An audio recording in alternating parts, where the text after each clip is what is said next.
Magandang araw sa lahat at ito na ulit ang aking tropa sa muli niyang pagbabalik.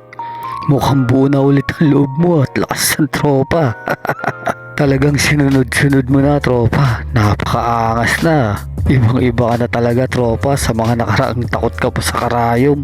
At eto ka na ulit ngayon, talagang focus ka lang sa tiis at sakit. Siniseryoso mo na talaga, kaya mag-relax lang dyan at ako nang bahalang saktan ka.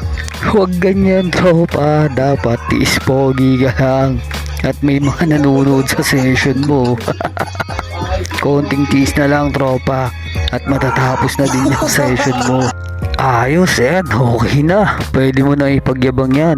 Congratulations sa pangalawang tattoo. Pwede mo nang iuntog si Siksik dyan. At napabilib mo din ako kahit papaano at natapos natin ang session mo. Napakaangas. At sa mga nagbabalak at gustong magpatattoo dyan, mag-message lang po kayo. Maraming salamat sa tiwala at suporta. Magpatattoo ka na.